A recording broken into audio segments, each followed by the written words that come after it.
আপনি হজ করে কি করবেন? পট্টি মাথায় দিয়ে কি করবেন? হাতে তসবিহ নিয়ে কি করবেন? আমার বলে সকালবেলা উঠে আমি যাই নামাজ খুঁজি, কই ছেলেরা তো যে যাই নামাজ পায়নি। হ্যাঁ, ফজরের নামাজ পড়ে কোরআন শরীফ পড়ে, কই কোরআন তো পাওয়া গেল না, যেটা পাওয়া গেছে ওটার নাম বলা যায় না। লাল পানি পাওয়া গেছে। এই দরবেশ রিমান্ডে খালি ডিম ওরে নাকি শুনলাম ডিম দেখিয়েছে, যায়নি। ডিম দেখেই বলছে প্রতি 2 দিন সপ্তাহে এখানে আমাদের আড্ডা বসতো, লাল পানির আড্ডা। আপনি যাই নামাজ যদি খুঁজবেন, কোরআন শরীফ পড়বেন ফজরের পরে, পানির বোতল কিসের? না, আপনার কথার সাথে কাছের মিল নেই। বাচ্চারা ছেলে মেয়েরা যে যা পেয়েছে ওটা তো দেখানোর মতো কায়দা নেই। কথা বলেন ঠিক কিনা? ওনার দল যারা করতো তারা বলতো, কি বলেন হুজুর, আমাদের নেত্রীর নাম কোরআনে আছে। কোরআনে তো ফেরাউনের নামও আছে। ফেরাউনের নাম নেই? নামটা তো ভালোই ছিল, কিন্তু নামটা এখন তাম দুনিয়ার 257টা রাষ্ট্রে যে মানুষগুলো জানেছে যে বাংলাদেশ বলে একটা দেশ আছে, দেশের দায়িত্বে একজন ছিল, তার নাম হাসিনা। এই নামটা আল্লাহ তাম পৃথিবীর 750 কোটি মানুষের কাছে ঘৃণিত বানিয়ে দিয়েছেন। আমার এই ছোট্ট জীবনে আমি যতগুলো দেশ ঘুরেছি, যেখানেই গেছি, যে ভাষার লোক বলেন, যে জাতির লোক বলেন, যে ধর্মই মানুষ জিজ্ঞাসা যদি করে বাড়ি কোথায়, যদি বলি বাংলাদেশে, ওই একবারেই বলে যে ওই দেশ একটা হারামি আছে। অথচ আমি এখনো কিছু বলিনি, আন্দাজেই বলে। নামটা কিন্তু সুন্দর। এ পৃথিবীতে যাদের নাম সুন্দর ছিল, ইয়াজিদ নামটা খারাপ না, কত সুন্দর একটা নাম, কিন্তু এই লোকটা জুলুম করার কারণে আল্লাহ পাক তার নামটা এত বেশি ঘৃণিত করে দিয়েছেন। একটা হিন্দুরে যদি বলেন ভাই ছেলে হয়েছে 5000 টাকা দেব, নাম রাখেন ইয়াজিদ, নাম হলো ওটা গালি। 1500 বছর আগে নামকে যদি আল্লাহ জুলুম করার কারণে গালি বানিয়ে দিতে পারে, 1500 বছর পর 2024 সালের 5 আগস্টের আগে যে জুলুমগুলো আপনি করেছেন, কালের বিবর্তনে আপনার নামটাও এ দুনিয়ায় গালি হয়ে যাবে। কি করেছেন আপনি বলেন তো? শরীর শিউরে ওঠে আমার এখনো। আমি 10টা দিন মাত্র মাঠের নিচে আয়না ঘরে ছিলাম, আমি পাগল হয়ে গেছি। অথচ ব্যারিস্টার আরমান 10 বছর 8 বছর কাটিয়ে আসছে। আপনি কিন্তু জানতেন যে এমিলিয়াস আলী কতদিন আগে মারা গেছে? অথচ তার মেয়েটার মাথায় হাত দিয়ে বলছেন তোমার বাবাকে আমি খুশি দেব। এত বড় চিটারি, বাটপারি, প্রতারণা, এত বড় মিথ্যা ধোঁকা আপনি দিতে পারলেন?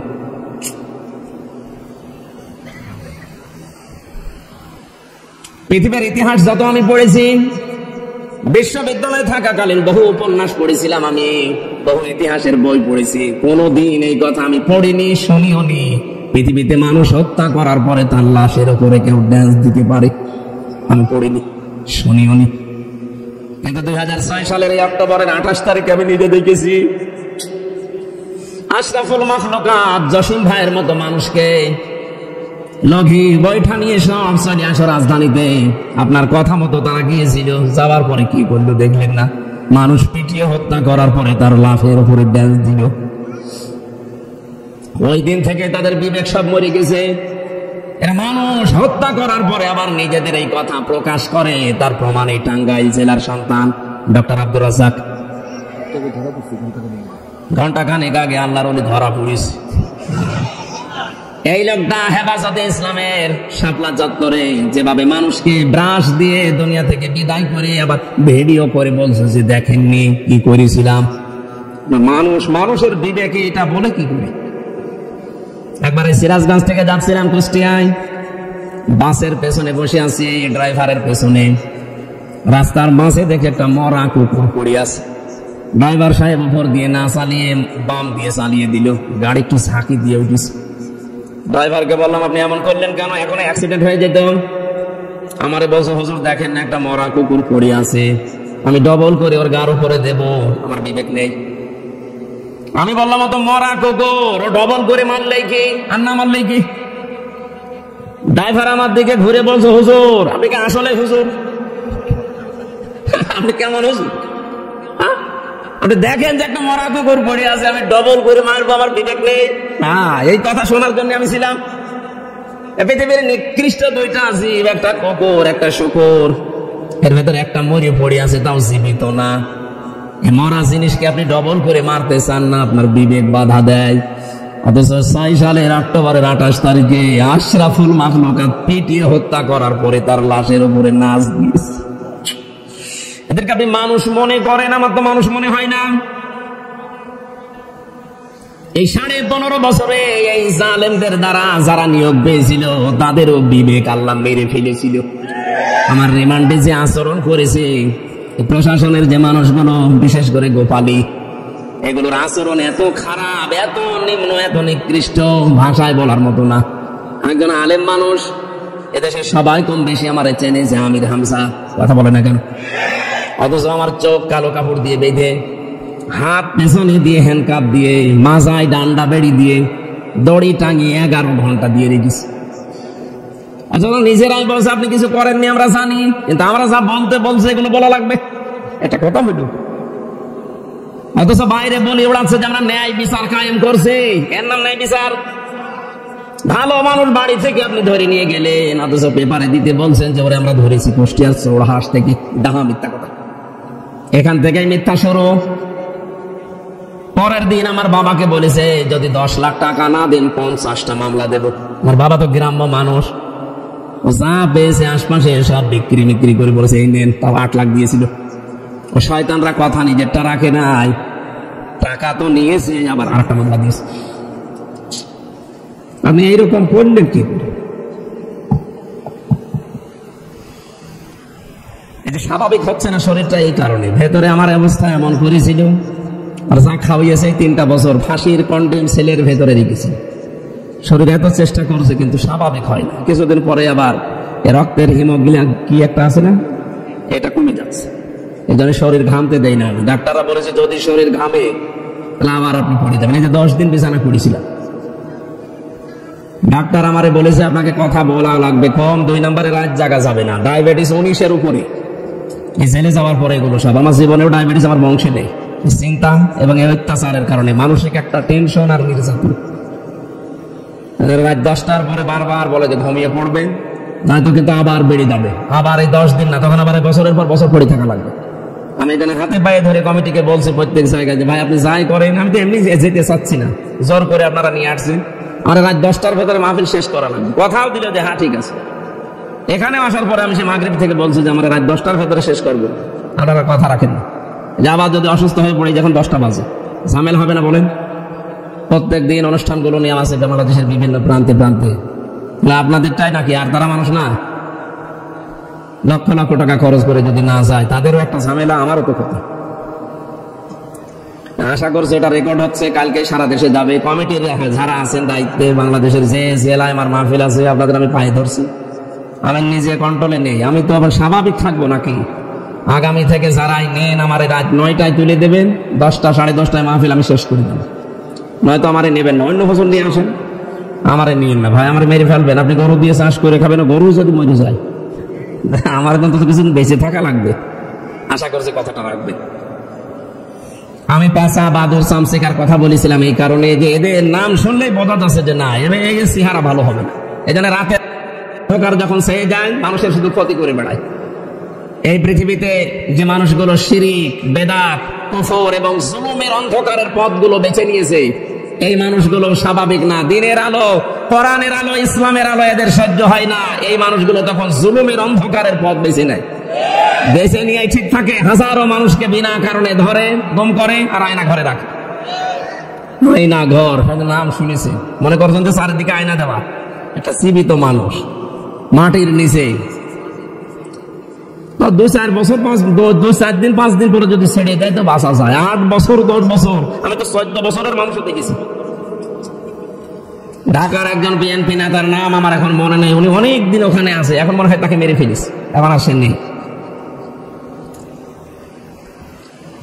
যে লোকটা 8 বছর 10 বছর পরে কবর থেকে বের হয়ে আসছে, সে লোকটা জানে না যে এখন কোন সাল, এটা যে 2024 সাল সে জানে না। এটাতে কোন মাস তার খেয়াল নেই, সে জানা নেই। কি বার এটা সে জানে না, কয়টা বাজে ও কিচ্ছু জানে না, কারণ এতদিন ও ওইভাবে কাটিয়েছে।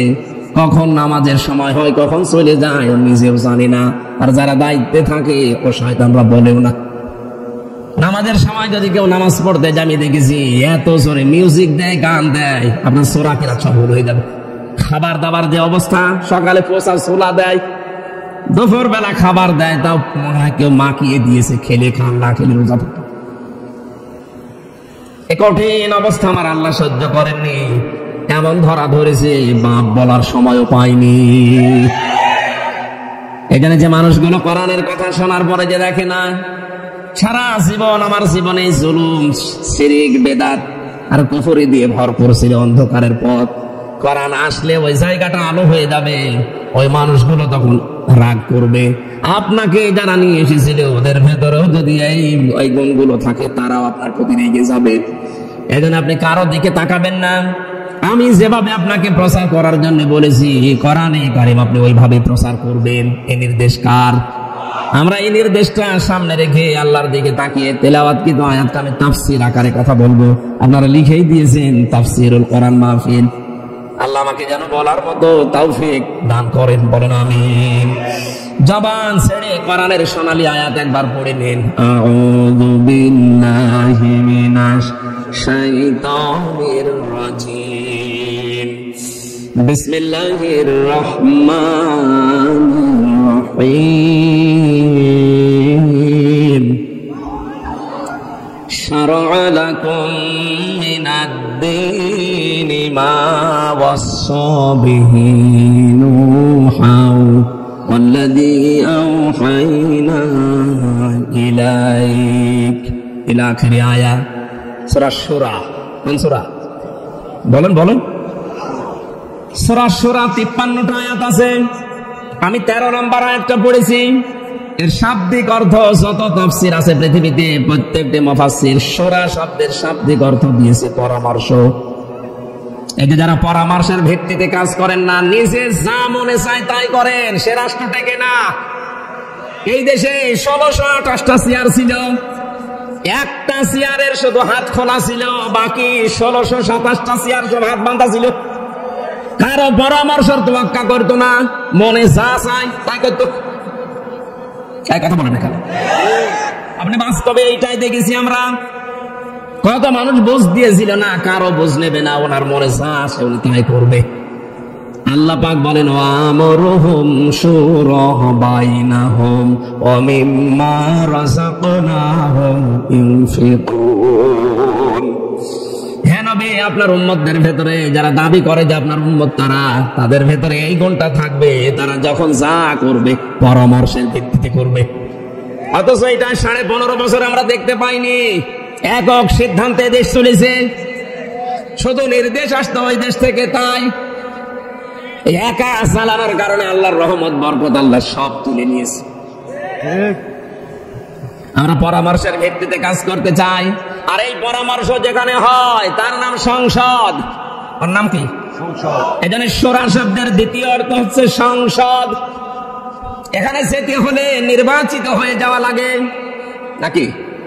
কোরআনে কারীম জানিয়েছে, হুয়া জাতাবাকুম ওয়া মা জাআলা আলাইকুম ফিদ-দীনি মিন হারাজ ইলা আখিরি আয়াত। সূরা হজের 78 নম্বর আয়াতের মাঝের অংশে আছে, আল্লাহ পাক বলেন, আমি তোমাদেরকে নির্বাচিত করেছি। এখানে শব্দের দিকে খেয়াল করেন, হুয়া জাতাবাকুম, তিনি তোমাদেরকে নির্বাচিত করেন। ও টাঙ্গাইলবাসী, মানুষ নির্বাচিত হয় কিসের মাধ্যমে? নির্বাচনে। কথা বুঝতেছেন? মানুষ নির্বাচিত হয় কিসের মাধ্যমে? নির্বাচনের। বলেন বলেন। নির্বাচন না হলে আপনি নির্বাচিত হবেন কি করে? আল্লাহ নির্বাচিত করেন নির্বাচনের মাধ্যমে। লক্ষ লক্ষ নবীর উম্মত দাবি করেছিল যে আমরা শেষ নবীর উম্মত হব, কারোরটা আল্লাহ নির্বাচিত করেননি। আমাদেরকে আল্লাহ বাছাই করে করে নির্বাচিত করেছেন নির্বাচনের মাধ্যমে। শত শত নবীর উম্মতের আশা ছিল, লাইনে ছিল, আল্লাহ কাউকে এ লাইনে দেননি। আমাদেরকে নির্বাচিত করেছেন নির্বাচনের মাধ্যমে। অথচ 15.5 বছরে এই সিস্টেমটা উনি ভেঙে দিয়েছিল। ফরহাদ ভাই বলছিলেন না যে কোন নির্বাচনই হয়নি? হ্যাঁ, এটাই, কোন নির্বাচন হয়নি। খালি নাম কাওয়াজতে দেখানোর জন্য শুধু রাষ্ট্রের টাকাগুলো খরচ করিস। এই জন্য আমার মনে হয় বানানো নির্বাচন কমিশন যেগুলো ছিল প্রত্যেকটার আইনের আওতায় শাস্তি দেওয়া দরকার। এগুলো সব জালেমদের দোসর। আল্লাহ নির্বাচনের মাধ্যমে নির্বাচিত করেন, আর আপনি সিস্টেমটাই ভেঙে দিলেন। কি মামার বাড়ির আবদার পেয়েছে, বিনা প্রতিদ্বন্দ্বিতায় 154 জন পাশ করে বসে আছে, আর আমাকে ঘাস কাটছে। আর বাকি যে অবস্থা দেখলাম, রাতে উনি দিনেরটা আগে করে ফেলিস। আমার সাথে যে ওসি সাহেব জেলখানায় ছিল, ওসি মোয়াজ্জেম, ওই যে নুসরাত হত্যা মামলার ফেনীর নাম শোনেননি? 8 বছর জেল হয়েছিল, আমার সাথে ছিল। আমারে বলতো মাঝে মাঝে, হুজুর এই যে নির্বাচন গেল, এই নির্বাচনে একেবারে ফসলের আজানের আগ পর্যন্ত আমরা সব আল্লাহর নাম নিয়ে কাজ করেছি, একেবারে সব শেষ করে গোসল করলাম, ওযু করলাম, এরপরে ফসলের নামাজ পড়ে ঘুমিয়ে গেলাম, কারণ কাজ সব সেরে দিয়েছি। আমি বলেছিলাম, আপনার এই নামাজ, এই রোজা, এই যে আপনি এখন ভালো মানুষ হওয়ার যে বেশ ধরেছেন, বিশ্বাস করেন আপনি মানুষের অধিকার নষ্ট করেছেন। আমার মতো হাজার লক্ষ হামজা এভাবে রায় দেওয়ার কথা ছিল, নির্বাচনের মাধ্যমে প্রতিনিধি নির্বাচিত করার কথা ছিল, অথচ আপনি এটা না করে আল্লাহর নাম নিয়ে সব অবৈধ কাজ আপনি বৈধ করে চালিয়ে দিয়েছেন। প্রশাসনের যে মানুষগুলো অন্তত এই জালেমকে টিকিয়ে রাখার জন্য এই পদ বেছে নিয়েছিল, তাদেরা যেন এই চেয়ারে আর বসতে না পারে। বৈষম্য বিরোধী ছাত্র আন্দোলনে যারা শহীদ হয়েছে, জীবন দিয়েছে, তাদেরকে 9টা দফা যে তারা সংস্কার চায়। এখানে বসে বসে এই 15.5 বছর দুর্নীতির আঁকড়া বানিয়েছেন, জুলুম নির্যাতনের একেবারে শেষ পর্যায়ে পৌঁছিয়ে গেছেন। এই চেয়ারে বসে থাকার যোগ্যতা এখন আর আপনার নেই। আমরা চাই এই 1628টা যে চেয়ার, একটা চেয়ারেও যেন কোনো জালেম আর বসে না থাকে, সবগুলোর সংস্কার চাই। আর কথা বলে না কেন? সুতরাং যিনি দায়িত্বে আছেন, আমরা বারবার আহ্বান জানাচ্ছি, সংস্কার করেন। খুব তাড়াতাড়ি এদেরকে এখান থেকে বিদায় করে, যারা এতদিন বৈষম্যের শিকার ছিল, ওএসডি হয়েছিল, তাদেরকে নিয়ে সে জায়গায় বসা, নির্বাচনের পরিবেশ তৈরি করে আবার জনগণের হাতে তুলে দিন। কথা বলে না কেন? কারণ নির্বাচিত করেন আল্লাহ নির্বাচনের মাধ্যমে। এটা কোরআনে কারিমে ইজতিবা শব্দ আছে। এই সিস্টেমটা যারা নষ্ট করে দিয়েছিল, তাদেরকে আল্লাহ ছাড়বে কি করে? আপনি আল্লাহর বিধানে পরিবর্তন করে ফেলেছেন। আল্লাহ রাব্বুল আলামিন বলেন, দিনের উপরে চলতে গিয়ে এই যে নির্বাচিত যে মানুষগুলো, এই মানুষগুলো যদি দিনের উপরে চলতে যায়, ইসলামের উপরে, বাধা বিপত্তি যত আসবে, যত ঝামেলা ষড়যন্ত্র হবে, সব আমি আল্লাহ নিজে ওগুলো সরিয়ে দেব। এদের সত্য সত্যই যারা দিনের উপরে চলতে চায়, ইসলামকে টিকিয়ে রাখার জন্য যারা মা মন প্রাণ দিয়ে চান, প্রাণ দিয়ে চেষ্টা চালায়, দেখবেন বিপদ আপদ মুসিবত আসলে এই মানুষগুলো ভেঙে পড়ে না, ঠিক দাঁড়িয়ে থাকে। কথা বলবেন না, কারণ এগুলো দাঁড়িয়ে থাকার পেছনে যে ভূমিকা আছে, সে ভূমিকা কার? আমি নিজে কোনোদিন টিকে থাকা সম্ভব না। মুফতি জসিমউদ্দিন রহমানী বলে একজন আলেম ছিল আমাদের সামনের বিল্ডিং এ, ওনারা এত কঠিন অবস্থায় রেখেছিল, 3টা বছর এক ব্লকে রেখে কারো সাথে কথা বলতে দেয়নি। কোন কারারক্ষী পর্যন্ত ওনার সাথে ভয় কথা বলতো না। সূরার নাম বলেছিলাম সূরা শুরা। শুরা মানে পরামর্শ করা, শুরা মানে সংসদ। আমরা আবার চাই এই দেশে সংসদ কায়েম হোক। হ্যাঁ, কথা বলে না কেন? যেই সিস্টেমে কায়েম হওয়া দরকার, ওইটা যেন আবার স্বাভাবিক হয়ে যায়। আমার নিজের রায় আমি নিজে যেন দিতে পারি, সেই পরিবেশ যেন যত তাড়াতাড়ি তৈরি হয়। যত দেরি হবে তত ষড়যন্ত্র বাড়বে। আপনি টের পাচ্ছেন বাস্তবতা? ওরা বসে আছে, কত রকমের চেষ্টা চালাচ্ছে আবার চট করে ঢুকে পড়ার জন্য। আপনি আসেন, চট করে ঢোকেন। আমার যে 3 বছর, আর ব্যারিস্টার আরমানের 8 বছর, আর এম ইলিয়াস আলী তো গেছে আল্লাহর কাছে। অন্তত আপনি আসলে আপনাকে আমরা 11 বছর আবার আয়না ঘরে রাখতে চাই। এরপরে বাকি যা করবেন।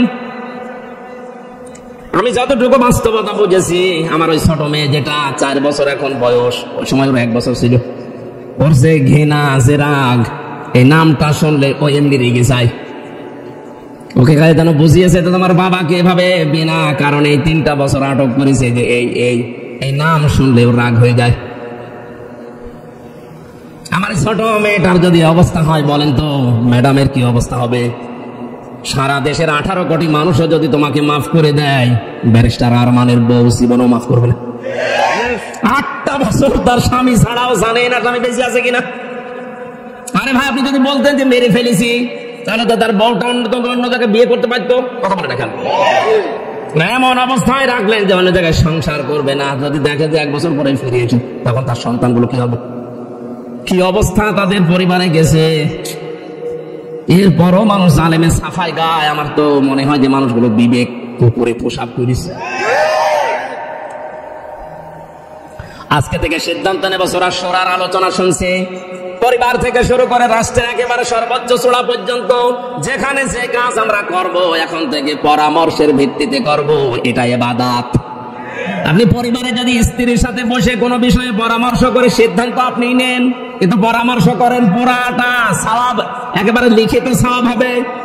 অথচ সেটাকে মনে হয় এই স্ত্রী লোকের সাথে আর কি করব। ওর অনেক মর্যাদা পরিবারে, যা করবেন ওর সাথে পরামর্শ করে সিদ্ধান্ত আপনি নেবেন, কিন্তু পরামর্শের কারণে একটা সুন্নাত আদায় হবে। ধরে বলেন সুবহানাল্লাহ। বিশ্বনবীর চাইতে কি আপনি বড় দামি মানুষ হয়ে গেছেন? তিনি যদি তার স্ত্রী খাদিজাতুল কুবরার সাথে পরামর্শ করে কাজ করতে পারে, আপনি কোথাকার কে? এই সমস্ত কাজগুলো করেছিলেন, এই জন্যই তার স্ত্রী মাঝে মাঝে বলতেন, স্বামী ভয় পাবেন না, কারণ আপনার সাথে এই 15 বছরের সংসার জীবনে আমি 5টা জিনিস আপনার ভেতরে পেয়েছি। এখানে যারা স্বামী আছেন কারা হাত তোলেন তো দেখি, আন্দাজে হাত তুলুন না। স্বামীদের এখন 5টা কর্তব্য জীবনের সাথে মিলাবেন। যদি দেখেন হ্যাঁ আপনার ভেতরে 5টা আছে, তাহলে আপনি বুঝবেন আপনি ভালো স্বামী, আপনি নবীর উম্মতের আদর্শের উপরে আছেন। 1 নম্বরে হযরত খাদিজাতুল কুবরা বিশ্ব নবীকে বলেছিলেন, হে আমার স্বামী, কাল্লা আল্লাহি মা ইখজিকাল্লাহু আবাদান। হে স্বামী, আপনি ওহী পাওয়ার পরে এসে বলছেন আমি ভয় পেয়েছি, আমার জীবনের উপরে আশঙ্কা হচ্ছে, না জানি আমার কোনো ক্ষতি হয়ে যায় কিনা, আমারে ঢেকে দেন। না, কোনো ভয় নেই। আল্লাহর কসম, আপনাকে আল্লাহ অপদস্থ, অপমান, বেইজ্জতি করবে না, কোনো কিছু দিয়ে আপনাকে আল্লাহ ভয় দেখাবে না, কারণ আপনি এই দুনিয়ায় 5টা কাজ করেন। ও বাংলার স্বামীরা দেখেন তো, আপনি মিলান। হযরতে খাদিজা তার স্বামীকে 1 নম্বরে বলেছে, স্বামী আমার, আপনার ভয় নেই কারণ ইন্নাকা লা তাসিলুর রিহমা, আপনি রক্তের সম্পর্কগুলো দুনিয়ায় ঠিক রাখেন। আজ বাংলাদেশে আজ হাজারো নবীর উম্মত দাবিদার, রক্তের সম্পর্ক ঠিক নেই এমন মুসলমান নেই। নিজের আপন ভাইয়ের সাথে সম্পর্ক ভালো না, নিজের বোনের সাথে সম্পর্ক নেই, অথচ এই 2টার সাথে সম্পর্ক কিসের? রক্তের। বলেন। এই যে রেহিম শব্দটা হাদিসের ভাষা, রেহিম মানে যেখানে মায়ের বাচ্চা থাকে, বাচ্চা দানি। আল্লাহ রাব্বুল আলামিন যখন সৃষ্টি জগৎ শেষ করলেন, তখন এই রেহিম আল্লাহর কোমর চেপে ধরেছিল। ডাক দিয়ে বলে, মাবুদ, আমার ব্যাপারে তো তুমি কিছু বললি না, আমার ব্যাপারে কিছু বলো। রাব্বুল আলামিন বলেন, রেহিম, তোমার ব্যাপারে আমার ফতোয়া হচ্ছে, দুনিয়ার ময়দানে যারা তোমার সাথে সম্পর্কটা ঠিক রাখবে, আমি তাদের সাথে সম্পর্ক রাখবো, আর যারা তোমার সাথে সম্পর্ক রাখবে না, আমার সাথেও তাদের কোনো সম্পর্ক নেই। টাঙ্গাইলবাসী আপনি নামাজ পড়তে পারেন, রোজা রাখতে পারেন, হজ করতে পারেন, যাকাত দিতে পারেন, কিন্তু রক্তের সম্পর্ক যাদের সাথে, এগুলো যদি দুনিয়ার কোন স্বার্থের কারণে নষ্ট করেন, আপনার সাথে সম্পর্ক কাট করে দেবে কে? এটা দেশে আছে না নেই? আপন বোন, গরিব মানুষ বলে কোনোদিন ওর বাড়িতে যায় না, অথচ ধর্ম বোন পাঠিয়েছে, সে ঢাকায় প্রতি মাসে 3 বার যায়। আপনার ধর্ম বোন যদি মাসে 3 বার যাওয়ার অধিকার রাখে, আপন বোন তো মাসে 10 বার যাওয়ার অধিকার রাখে। কথা বলে না কেন? এ সম্পর্ক আমাদের ভেতরে এখন ঠিক নেই, এই জন্যই তো আমাদের এত ভয়। বিভিন্ন ভয় আল্লাহ আমাদের ঢুকিয়ে দিয়েছেন। তাল গাছের ভেতরে যদি চামচিকা নড়ে উঠে, তারপরও ভয় পায়, কারণ মানুষ যখন রক্তের সম্পর্কগুলো নষ্ট করে ফেলে, তখন বিভিন্ন ভয় আল্লাহ ঢুকিয়ে দেয়। আমাদের সাথে যাদের রক্তের সম্পর্ক, এই সম্পর্কগুলো আজ ঠিক নেই। আজ তাকান তাদের ভেতরে কত রকমের ভয় আল্লাহ ঢুকিয়েছেন। 2 নম্বরে নবীজির স্ত্রী বলেছিলেন, স্বামী আমার, ভয় পাবেন না। তাহমিলুল কাল্লা, আপনি মানুষের বোঝা বহন করেন। টাঙ্গাইলবাসী হাদিস থেকে কি পেলেন? আপনি মানুষের দুঃখের বোঝা, কষ্টের বোঝা, ঋণের বোঝা, যত রকমের বোঝা দুনিয়ায় আছে, এই বোঝাগুলো আপনি বহন করেন, এটা নবীর আদর্শ। অথচ আজ নবীর উম্মত দাবি করা মানুষকে দেখতে পেলাম হাজার হাজার বোঝা এই দেশের মানুষের উপর আর চাপিয়ে দিয়ে উনি পালিয়ে গেল। 2024 সালের 5 আগস্টের আগ পর্যন্ত 2780 জন এখনো হাসপাতালের বেডে, কেউ হাত নেই, কেউ পা নেই, কেউ চোখ নেই, কারো অন্ডকোষ উড়ে গেছে। এই মানুষগুলো এখন পরিবারের জন্য, সমাজের জন্য, দেশের জন্য বোঝা না? কথা বলে না কেন? বোঝা আপনি বানিয়ে দিলেন, চলে তো গেলেন। যদি আগে যেতেন, এই মানুষগুলো এখন সমাজের জন্য, তার মা বাবার জন্য বোঝা হতো না। সব চাইতে বড় মারাত্মক বোঝা বানিয়েছেন এই শহীদদেরকে। একটা পরিবারে এই ছেলেটাই কামাই করার মতো ছিল, অথচ তাকে আপনি দুনিয়া থেকে বিদায় করে দিলেন। এরকম একটা দুইটা না, 1727 জন মানুষের তালিকা আমরা পেয়েছি। এই যে বিশাল বোঝা বানিয়ে দিয়ে গেলেন এই দেশের জন্য, এই রক্তের বোঝা আপনি শোধ দেবেন কি করে? তার মায়ের কান্না আপনি দেখেছেন। আমি কয়েকদিন আগে আবু সাইদের বাড়ি গিয়েছিলাম, তার বাবার যে আকুতি। এই গত বর্ষা দিন গিয়েছিলাম রাজশাহীর আবু ইয়ামিনের বাড়িতে, আবু রায়হানের বাড়িতে। এই মানুষগুলোর বাবা মার, এই বোনদের ভাইদের যে কান্না, আমি ওইরকম করতাম। এই যে বোঝা দিয়ে গেলেন আপনি, কান্নার বোঝা, দুঃখের বোঝা দিয়ে চলে গেলেন। হাজার হাজার কোটি কোটি টাকা মারিং কাটিং করে নিজের নামে, বোনের নামে, ভাইয়ের নামে, মেয়ের নামে, ছেলের নামে, দলের নামে, এগুলো করে এই দেশে এত বোঝা বানিয়েছেন। এখন একটা বাচ্চা জন্ম নিলে সে 1 লাখ টাকা ঋণ। কথা বলেন না কেন? আপনি হজ করে কি করবেন? পট্টি মাথায় দিয়ে কি করবেন? হাতে তসবিহ নিয়ে কি করবেন? আবার বলে সকালবেলা উঠে আমি যাই নামাজ খুঁজি। কই ছেলেরা তো সে যাই নামাজ পায়নি। ফজরের নামাজ পড়ে, কোরআন শরীফ পড়ে, কই কোরআন তো পাওয়া গেল না। যেটা পাওয়া গেছে ওটার নাম বলা যায় না। লাল পানি পাওয়া গেছে। এই দরবেশ রিমান্ডে খালি ডিম ওরে নাকি শুনলাম ডিম দেখিয়েছে, দেয়নি। ডিম দেখেই বলছে প্রতি 2 দিন সপ্তাহে এখানে আমাদের আড্ডা বসতো, লাল পানির আড্ডা। আপনি যাই নামাজ যদি খুঁজবেন, কোরআন শরীফ পড়বেন ফজরের পরে, এ পানির বোতল কিসের? না, আপনার কথার সাথে কাছের মিল নেই। বাচ্চারা, ছেলে মেয়েরা যে যা পেয়েছে ওটা তো দেখানোর মতো কায়দা নেই। কথা বলেন ঠিক কিনা? কি হলো এত টাকা পয়সায় যে দরবেশের কি হয়েছে বলেন তো? বাংলাদেশের শ্রেষ্ঠ ধনীর তালিকায় তার নাম ছিল, অথচ এখন শুয়ে আছে আমার মতো 3 বছর যেভাবে ছিলাম, বিনা টোশক নেই সেখানে। এই যে ফ্লোরের উপরে থাকা লাগে। যত মামলা তার বিরুদ্ধে এই দেশের মানুষ দিয়েছে, যদি প্রতিটি মামলার রায় দেওয়া হয়, তোর মনে হয় আরেকবার জন্ম নিয়ে জেল খাটা লাগবে। এই যে শাহজাহান জল্লাদ যে মরে গেল, প্রথম দিন যাওয়ার পরে শয়তানের সাথে আমার দেখা, একেবারে সেই রকম করে বলছে, হুজুর আমার নাম শাহজাহান জল্লাদ। শাহজাহান জল্লাদ মানে? ওই সময় শুনলাম 50-58টার উপরে নাকি লোকটা ফাঁসি দিয়েছে। চেহারাও এরকম ভয়ঙ্কর ছিল, দাড়ি তো নেই, মস এরকম পাকানো। বললাম কয় বছর জেল হয়েছে আপনার? 130 বছর। 130 বছর তারপর আবার মুখ দিয়ে বলছে 30 বছর জেল খেটে বের হয়েছে। পাশের জেলে একজনের নাম শুনলাম মুকিম গাজী, ও 158 বছরের জেল। ও বাঁচবে কয় বছর? করতে পারে পুরা জেল কেটে যদি বের হওয়া লাগে আর একবার জন্ম নেওয়া লাগবে। যেগুলো ধরা পড়েছে আপনার এই জেলার, আজকে এই ঘন্টা খানিক আগে যিনি ধরা পড়েছে, এই লোকটা যা করেছে প্রমাণ সব কিন্তু আছে দেশে, কারণ তার নিজের মুখের স্বীকৃতি। শাপলা চত্বরে সাফ করা হয়েছে। এই যে গণহত্যার কারণে যদি বিচার হয়, যত বছর জেল হবে, এই যে হায়াত আছে হায়াতে হবে না, আরো এরকম ডবল হায়াত লাগবে। মানুষের বোঝা গুলো আজ হাজার হাজার মানুষের বোঝা তৈরি করে দিয়ে গেলেন। নবীর উম্মত দাবি করলে বোঝা আরো মানুষের হালকা করা লাগবে। মানুষের কর্মসংস্থান তৈরি করে দেন, হাজারো মানুষের বোঝা হালকা হবে। একটা পরিবারে যদি 5টা মানুষ থাকে, 2 জনের কর্মজীবন তৈরি হয়, 5 জনের সংসারে 2 জনের কারণে চলে।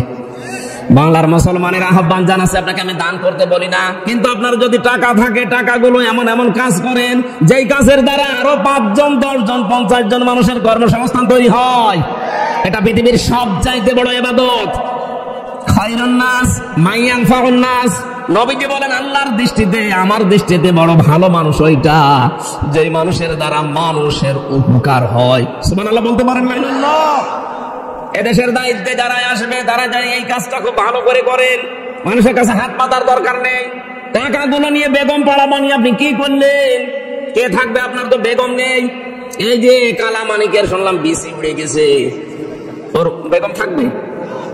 চেহারা যতই সুন্দর হোক, বিসি নেই, ওর বউ থাকবে কি করে?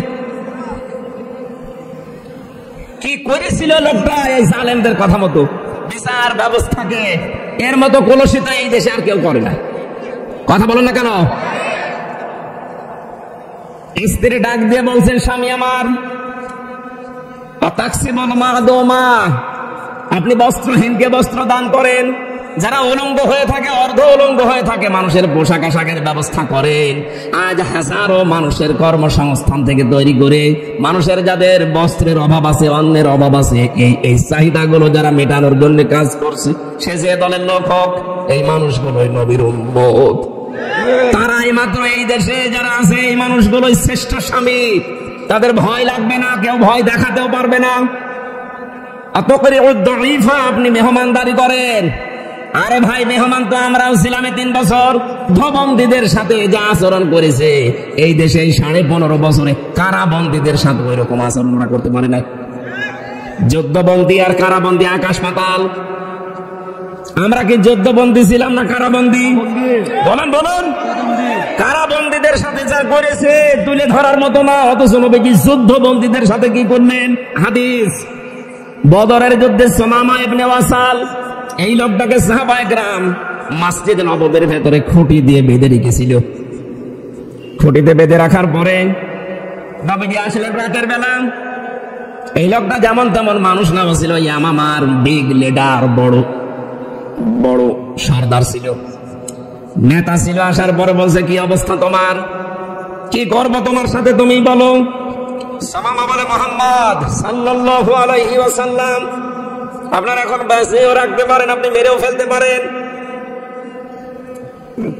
নবীজি তাকে খুব আদর করে বোঝালেন, সুমামা, এই জামানায় শেষ জামানা না, এরপরে কিন্তু আর একটা জগৎ আসতেছে। জবাব দেওয়ার আসল জায়গা কিন্তু সেইটা। ইসলামের সৌন্দর্যগুলো তুলে ধরলেন, চলে গেলেন। নিজে উঠের গোশত আর ছাগলের গোশত রান্না করলেন নিজের হাতেই, সাহাবীকে দিয়ে বললেন, ও মামাকে খাওয়াও। সুমামাকে খাওয়ানোর পরে দ্বিতীয় দিন নবীজি আবার তাকে ইসলামের সৌন্দর্যগুলো তুলে ধরলেন। বাড়িতে যাওয়ার পরে উট দহন করে গরম করা দুধ পাঠালেন। মানুষ জামাইয়ের সাথে এত সুন্দর আচরণ করে না। কথা বলে না কেন? আর আমাকে 3টা বছর আপনি ফাঁসির কন্ডেম ছেলে যোগাযোগ বিচ্ছিন্ন করে রেখে দিয়েছে। আরে ভাই, আমি তার মার্ডার মামলার আসামি না, আমার মূল্য চুরি মামলা। মূল্য চুরিও না, কারণ সন্দেহ করে নিয়ে গেছে। আমার এই সিরাজগঞ্জের একটা ছেলে নাকি একটা দরবা নিয়ে সংসদের পাশে ঘোরাঘুরি করছিল। পুলিশ তারে ধরেছে। কি করিস? বলে, সংসদ ভেঙে ফেলবো। তরবারি দিয়ে সংসদ ভাঙা যায় না? আমি আমির হামজার ওয়াজ শুনে উদ্বুদ্ধ হয়েছি, এই আমার দোষ। জজ পর্যন্ত হাসতো যে আমি বিচার করবো কি দিয়ে, এর ভেতরে কোনো মাল নেই। একটা বিচার করার কিছু তো থাকা লাগবে, কি দিয়ে বিচার করবো? বিচারপতি নিজেই মাঝে মাঝে সরকারি যে উকিল ছিল তারা জিজ্ঞাসা করতো। আমি তো নিজেও আমির হামজার ওয়াজ শুনি, কই আমি তো উদ্বুদ্ধ হলাম না। ওই ছেলেটা পাগল, ওর মাথা খারাপ, এজন্য উদ্বুদ্ধ হয়েছে, এ দোষ হুজুরের না। এরকম হাজারো মানুষের কথা শুনে যদি কেউ উদ্বুদ্ধ হয়ে অন্যায় করে, তাহলে তার বিচার করা যায়। তো এমন কি কথা বলেছে একটু শোনান তো দেখে, উদ্বুদ্ধ আমি হই কিনা। বলছে, না, কোনো প্রমাণ নেই। আর আমার জানা মতে আমি এমন কোনো কথা বলি না যে উদ্বুদ্ধ হয়ে একটা মানুষ মেরে ফেলা লাগবে। অথচ যার কথায় উদ্বুদ্ধ হয়ে মানুষ পিটিয়ে হত্যা করেছে, তার কোনো বিচার আজ পর্যন্ত হয়নি। হয়েছে? আজ পর্যন্ত হয়েছে? আমরা এই বিচার আবার করতে চাই। এই কথা বলে না কেন? 28 অক্টোবর 2006 সালে যত মানুষ হত্যা হয়েছে, প্রতিটি হত্যার বিচার আমরা চাই এই দেশে। মাস্টার মাইন্ড যিনি, যার আদেশে এটা হয়েছে, তার বিচার আগে করা লাগবে।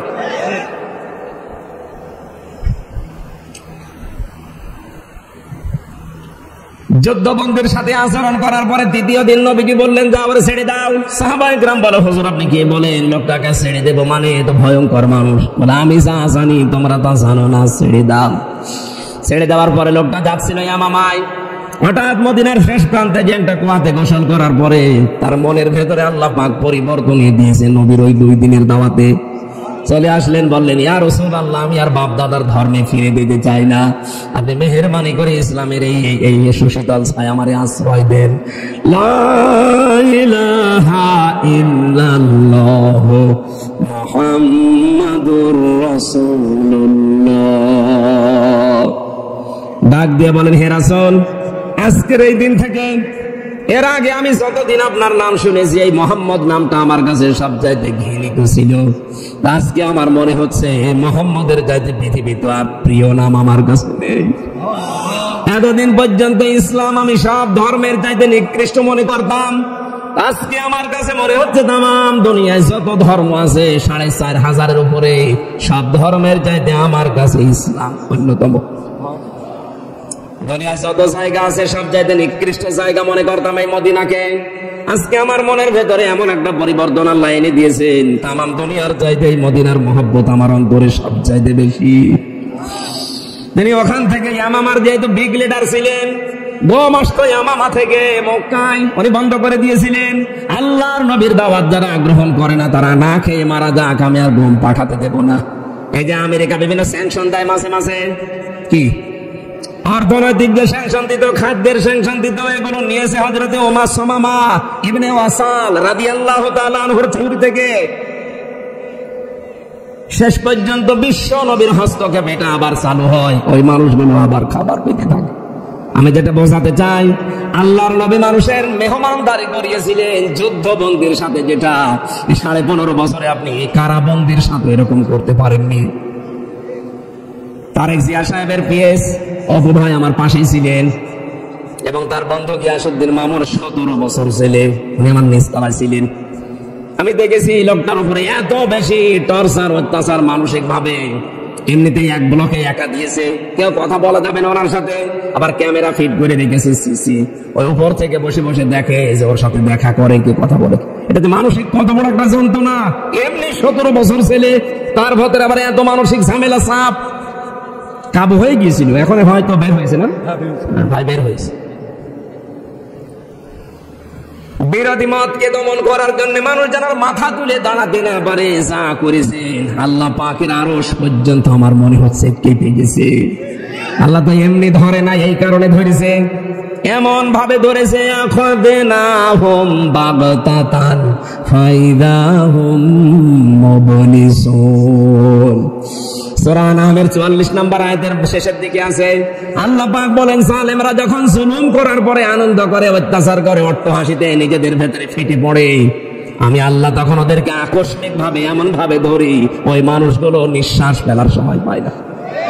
5 তারিখের ডেটটাই আমি তাই দেখেছি। বলেছিল যে 5টা মিনিট সময় দাও দেশের মানুষের জন্য, আমি কিছু লিখতে চাই। বলে না, 5 মিনিটও হবে না, তাড়াতাড়ি পালান। আমার মনে হচ্ছে বাগদাতান শব্দটা আল্লাহ একেবারে খাপের খাপ মমতাজের বাপ মিলিয়ে দিয়েছে। আখাযনাহুম আলেম নেই এখানে, এখানে ফাইল কে? আল্লাহ নিজে। এই যে আখাযনাহুম একটা টান আছে, রব্বুল আলামিন বলেন আমি নিজে ধরেছি। সুতরাং আগস্ট মাসের 5 তারিখে 24 সালে এটা শুধু ছাত্র জনতা এদেশে ধরে নাই, এটা সরাসরি সালেমদের ধরেছে আল্লাহ নিজে। এই কথা বলেন, আল্লাহ যে নিজে ধরেছে তার প্রমাণ ফাইদাহুম মুবলিসুন। মানুষগুলো হতাশ হয়ে পড়েছে, ওরা যে হতাশ, ওদের চেহারার দিকে তাকান, এ ডক্টর আব্দুর রাজ্জাকের চেহারার দিকে তাকান, কত হতাশা তার চেহারার ভেতরে। সব আল্লাহর চেহারার ভেতরে এখন দাবিয়ে দিয়েছে, সব দেখা যাচ্ছে। এই মুবলিসুন একেবারে মিলে যাচ্ছে ওনাদের সাথে। আমি এটা দরবেশের চেহারার দিকে তাকিয়ে দেখেছিলাম, কি অসহায়, দাড়ি কেটে নমো হয়ে গেছে। আমার কয়েকদিন আগে হাজিরা ছিল, আমার মামলা সব মিটে গেছে আলহামদুলিল্লাহ। যেদিন হাজিরা শেষ দিতে গেলাম, যেদিন মিটে গেল মামলা, ওই দিন আল্লাহর এক ওলিরে নিয়ে এসেছিল হাজী সেলিম, কথা বলতে পারে না, নৌকা বলতে কি হৌকা বলে ফেলে, কি কান্না এজলাসে দাঁড়িয়ে। মনে হচ্ছে ওর মতো অসহায়, ওর মতো নিরাশ মানুষের দুনিয়ায় আর নেই। অথচ আগস্টের 5 তারিখের আগে ওর দাপট দেখে কে? শরীর চলে না, অথচ মেয়ে লোক নিয়ে নাচতো। আমি বানিয়ে বললাম, সবগুলো একেবারে ডকুমেন্ট আছে। শরীর চলতো না, অথচ পাঞ্জাবি গায়ে দিয়ে, টুপি মাথায় দিয়ে মেয়ে লোক নিয়ে নাচানাচি করছে। 5 তারিখের পরে এমন অবস্থা করেছে আল্লাহ, মোবিলিজেশন করে দিয়েছে। অসহায়ের মতো কাঁদতেছে, ওর নামে এখন যত মামলা, কি হলো তার এই বলশান ফ্যাশন। কি হলে তার এই টাকা পয়সা? কোরআন ঢাকা এত কিছু করেছিলেন 15.5 বছরে। শয়তানও দেখে দেখে আশ্চর্য হয়তো, আল্লাহ আমিও তো এত মারিং কাটিং করিনি। হ্যাঁ, এত মারিং কাটিং করেছি। আমি যেটা বোঝাতে চাচ্ছিলাম, আজ আমাদের উচিত হবে নবীর উম্মত যদি ভালো স্বামী আমরা দাবি করি, নবীর উম্মত যদি পরিগণিত হতে চাই, যাদের বস্ত্র নেই এদের বস্ত্রের ব্যবস্থা করা, যাদের খাবার নেই এদের খাবারের ব্যবস্থা করা, মেহমানদারি করার অভ্যাস তৈরি করা। 5 নম্বরে আপনি হককে সাহায্য করেন, হক প্রতিষ্ঠার জন্য আপনি চেষ্টা চালান। ও টাঙ্গাইলবাসী, এই পৃথিবীতে সবচাইতে বড় হক আমার আল্লাহ। আরো জোরে বলেন কে? ওই আল্লাহর পক্ষ থেকে আজকের এই আয়াত, শারআ লাকুম মিনাদ-দীনি মা ওয়াসাবি। আল্লাহ বলেন আমি নির্ধারিত করে দিলাম, বিধিবদ্ধ করলাম। আমি আল্লাহ একেবারে ফাইনাল সিদ্ধান্ত নিয়ে লিখে দিলাম তোমাদের উপরে এই বিধানটা।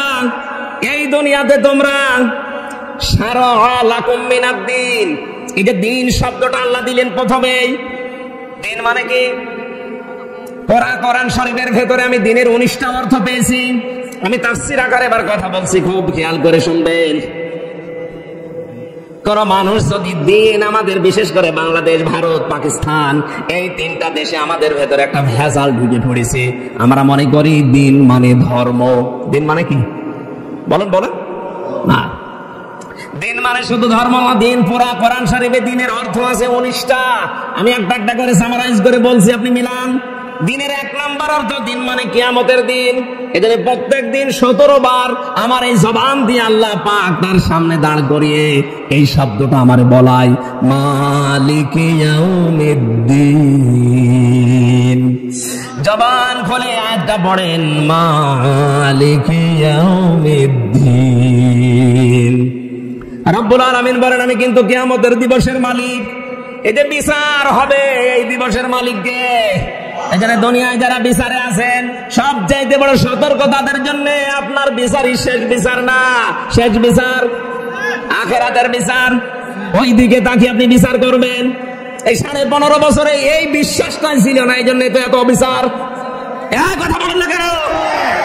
মার্ডার করার পরে আপনার কোনো বিচার হয় না, অথচ বিনা কারণে মানুষকে আন্দাজে উল্টা পাল্টা মামলা দিয়ে। খালেদা জিয়ার নামে যে মামলা দিয়েছিল, এতিমের সম্পদ আত্মসাৎকারী, শয়তান বিশ্বাস করবে? তার কি এত অভাব পড়ে গেছে যে এতিমের সম্পদ আত্মসাৎ করা লাগবে? অথচ যে টাকা পয়সা তিনি ব্যাংকে রেখেছিলেন, ওইটা যার কথা বলা হয় যে এই টাকা উনি আত্মসাৎ করে, তার 60 ডবল টাকা বেড়ে গেছে। আর তো পুরস্কার দেওয়ার দরকার ছিল। অথচ এই মুরব্বী মানুষটার এরকম উল্টা পাল্টা মামলা দিয়ে দেশের বাইরে পর্যন্ত চিকিৎসার জন্য দিতে দিল না, ঢুকে ঢুকে তারা মারার প্ল্যান করেছে। এই কথা বলছি না। আমার কথা হচ্ছে এখানে মালিক ইয়াউমিদ্দিন, আমরা আসলে দিন মানে যে কিয়ামতের দিন, এটা অনেকে জানি না। দিনের দ্বিতীয় অর্থ বেশি, দিন মানে জীবন ব্যবস্থা। দিন মানে কি? আল-ইয়াউমা আকমালতু লাকুম দীনাকুম ওয়া আতমামতু আলাইকুম নি'মাতি ওয়া রাদিতু লাকুমুল ইসলাম দীনা। সূরা মায়েদার 3 নম্বর আয়াতে আছে, আল্লাহ পাক বলেন আজকের এই দিনে আমার যে জীবন ব্যবস্থা, এটা আমি পরিপূর্ণ করে দিলাম। যত নিয়ামত আছে আমার, সব আমি তোমাদের জন্য শেষ করে দিলাম। কিয়ামত পর্যন্ত আমার পক্ষ থেকে আর কোনো কথা তোমাদের জন্য যাবে না, সব আমি আল্লাহ কোরআনে কারিমে দিয়ে দিলাম।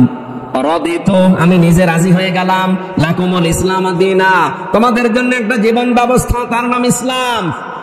সুতরাং দিন শব্দের দ্বিতীয় অর্থ হচ্ছে জীবন ব্যবস্থা। এই দুনিয়াতে আপনি কি কাজ কিভাবে করবেন, এটা দিনের কাছ থেকে নেওয়া লাগবে। এটা যদি টয়লেট করা হয়, তাও দিনের কাছ থেকে। কথা বলে না কেন? কেউ যদি বাম পা দিয়ে টয়লেটে প্রবেশ করে, আল্লাহুম্মা ইন্নী আউযু বিকা মিনাল খুবুসি ওয়াল খাবাইস, 8-10 মিনিট আপনি কাজ সারলেন। ডান পা দিয়ে বের হওয়ার সময় বলা লাগবে গুফরানাক আলহামদুলিল্লাহিল্লাযী আযহাবা আন্নিল আযা ওয়া আফানি। এই কথা বলেন না কেন? কি বললেন বলেন তো? এই যে 8-10 মিনিট আপনি বললেন, এখানে বসে বসে আছেন, যাওয়ার সময় নবীর তরিকাটা বাম পা দিয়ে, বের হওয়ার সময় ডান পা দিয়ে 2টা দোয়া পড়েছিলেন। আল্লাহর নবী জানিয়েছেন আমার উম্মতেরা আমার এই সুন্নাত অনুযায়ী 8, 10, 15, 20 মিনিট যা এই কাজ করেছে পুরাটাই ইবাদত। কারণ আপনি দিন মতো করেছিলেন এই কাজটা। বাংলার মুসলমানেরা এখনো হুঁশ আসে না আপনার। টয়লেটের মতো এরকম নিকৃষ্ট কাজ যদি রাসূলের তরিকায় করার কারণে এটা পুরাটাই দিন হয়ে যায়, ইবাদত হয়ে যায়। বিশ্ব নবীর 63 বছরের জীবন পড়ে আছে, কথা বলেন কেন? তিনি 10 বছর এই কোরআন দিয়ে সমাজ রাষ্ট্র চালিয়েছিলেন, কথা বলেন। তাহলে এইটা চালাবে কি আপনার দাদা, আপনার বাবা? আপনাকে এটা দিয়ে চালানো লাগবে না রাসূলের মতো। ওনার টয়লেট করা আপনি দিন মনে করেন, ইবাদত মনে করেন, ওনার রাষ্ট্র চালানো রাজনীতি মনে করেন। আপনি মানুষ, আমরা চাই এইটাই রাসূলের টয়লেট যেমন ইবাদত, ওনার 40 থেকে 63 এই 23 বছরের পড়াটাও ইবাদত। আমরা চাই এটাও যেন দিনের আদলে হয়। হ্যাঁ, কথা বলেন, এটা চান কিনা?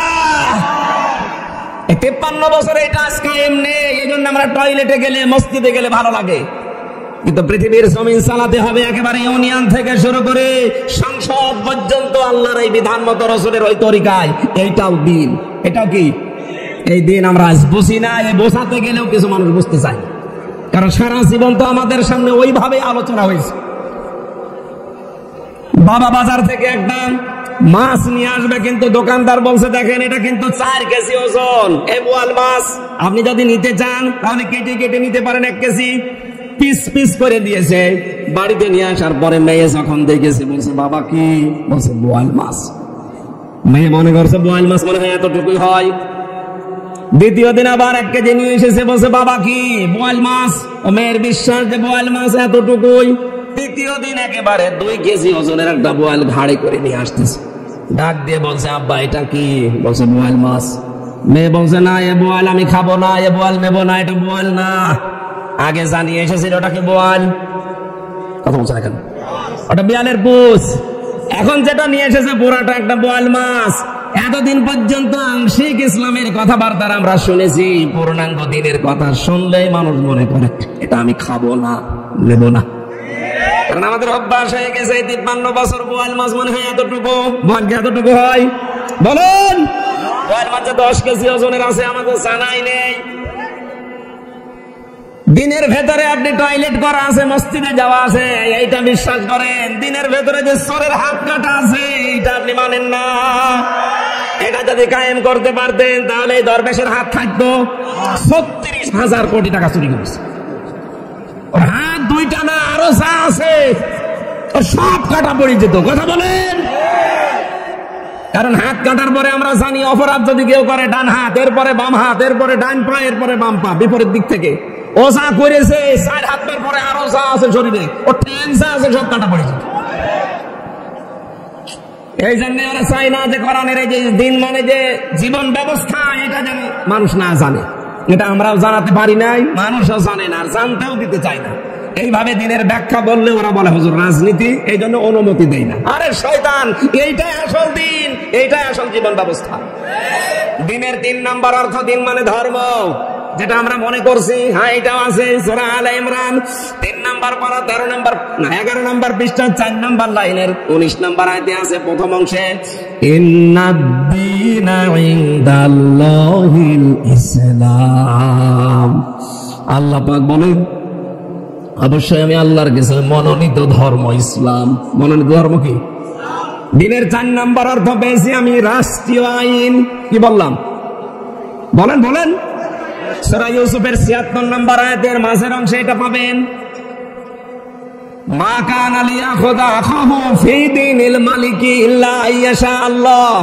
দ্বিতীয় নম্বরে সূরা মুমিনের 26 নাম্বার আয়াতে আছে, ওয়াকালা ফিরআউনু দারুনি আকতুল মূসা ওয়া লিয়াদু রাব্বা ইন্নী আখাফু আইয়ুবাদদিলা দীনাকুম আও আইয়ুযহিরা ফিল আরদিল ফাসাদ। হযরত মুসার দাওয়াতের পরে ফেরাউন বলেছিল আমারে তোরা ছেড়ে দে, আমি মুসাকে হত্যা করব, সে তার রবকে ডাকুক। আমি আশঙ্কা করছি সে আমার দিনকে পাল্টিয়ে দেবে। এখানে দিন মানে রাষ্ট্রীয় বিধান। রাষ্ট্রের নিয়ম নীতি মোসা পাল্টাতে চায়, তাহলে দিন মানে শুধু ধর্ম না, দিন মানে কিয়ামত না, দিন মানে জীবন ব্যবস্থা না, দিন মানে রাষ্ট্রীয় আইন। আল্লাহ বলেন এইটা প্রতিষ্ঠা করার জন্য আমি লিখে দিয়েছি। শুধু আপনাকে না, নূহ আলাইহিস সালামকে, মুসা আলাইহিস সালামকে, ইব্রাহিম আলাইহিস সালামকে, ঈসা আলাইহিস সালামকে, এত বড় বড় 4 জন নবীর পরে আল্লাহ বলেন আল্লাযী আওহাইনা ইলাইকা, আপনার প্রতি আমার একই নির্দেশ, আন আকিমুদ্দিন, আমার এই দিন জমিনে কায়েম করেন, ওয়ালা তাতাফাররাকু ফি, এই বিষয়ে কোনো ফতোয়াবাজি করবেন না, কোনো মতপার্থক্য এই ব্যাপারে নেই। আপনার রাজনৈতিক আদর্শ আলাদা থাকতে পারে, আপনি আলাদা পীরের মুরিদ হতে পারেন, আপনি শিবং সিল্লায় যেতে পারেন, কিন্তু আপনার টার্গেট থাকা লাগবে এই জমিনে আল্লাহর এই দিন কি করে কায়েম করা যায়। কারণ এটা কায়েম হলেই পূর্ণাঙ্গ ভাবে ইসলাম মানা যাবে। যতদিন কায়েম হবে না এদেশে ইসলাম মানা সম্ভব নয়, যতই চেষ্টা করেন। কাবুরা আলাল মুশরিকিনা মা তাদউহুম ইলাইহি, এই একত্ববাদের এই দ্বীনের ডাক দেওয়ার পরে আল্লাহ বলেন সবচাইতে বেশি খারাপ লাগবে মুশরিকদের কাছে। সুতরাং আমার এই দাওয়াত শোনার পরে মুসলমানদের আনন্দ লাগবে, আর খারাপ লাগবে কাদের? আপনি কি মুশরিক? আল্লাহু ইয়াজতাবি ইলাইহি মাইয়াশা, আল্লাহ পাক যাকে নির্বাচিত করেন তাকে এই দিন প্রতিষ্ঠার কাজের জন্য কবুল করেন। ওয়াহদি ইলাইহি মাইয়ুনিব, এবং তিনি তার দিকে যে অভিমুখী হয়, তার দিকে যে ফিরে যাওয়ার চেষ্টা চালায়, মহান আল্লাহ পাক ওই মানুষটাকে তার দ্বীনের দিকে এগিয়ে দেন। আল্লাহ আমাদেরকে যেন তার দ্বীনের খাদেম, দ্বীন কায়েমের জন্য যেটা করা দরকার, শুধুমাত্র এই দেশে সৎ হলে হবে না, যোগ্যতা সম্পন্ন হওয়া লাগবে আমাদের। আমরা সারা জীবন এইটা শোনেন, সারা জীবন আমরা শুনেছি ইন্নাল্লাযীনা আমানু ওয়া আমিলুস সালিহাত, যারা ঈমান আনে আর আমলে সালেহ করে, কানাত লাহুম জান্নাতুল ফিরদাউসি নুজুলা, তাদের জন্য আল্লাহ জান্নাতুল ফিরদাউস লিখে দিয়েছেন, মেহমানদারি করাবেন। কিন্তু আয়াতের বাস্তবতা কি? ঈমান আনার পর সালেহ শব্দের শাব্দিক অর্থ কিন্তু শুধু সৎ না, শুধু নেক আমল না, সালেহ মানে যোগ্য। সালেহ মানে কি? সুতরাং সৎ তো হওয়াই লাগবে এবং যোগ্যতা সম্পন্ন হওয়া লাগবে। আজ আমাদের ওই যোগ্যতা ওই পর্যন্ত পৌঁছাতে পারছে না, এই জন্য রাষ্ট্রীয় যে দিন, জীবন বিধান, এটা আল্লাহ আমাদের হাতে তুলে দিচ্ছে না। এই জন্য আমাদের সৎ হওয়া লাগবে, পাশাপাশি যোগ্য হওয়া লাগবে। কথা বুঝতেছেন? তাহলে আপনার মেহমানদারির জন্য আল্লাহ জান্নাতুল ফেরদাউস বানিয়ে রাখবে। আবু হুরায়রা থেকে বর্ণিত হাদিস, যে ব্যক্তি মরে গেল কিন্তু তার মনের ভেতরে কামনা ছিল না যে আল্লাহর জমিনে আল্লাহর দিন কায়েম হোক, নবীজি বলেন লোকটা মরবে মুনাফিক হয়ে। আল্লাহ আমাদেরকে যেন বাঁচিয়ে দেন, বলেন আমিন। গলা ব্যথা করছে, আমরা শেষ করে দিলাম, 11টা বাজে। আল্লাহুম্মা আমিন।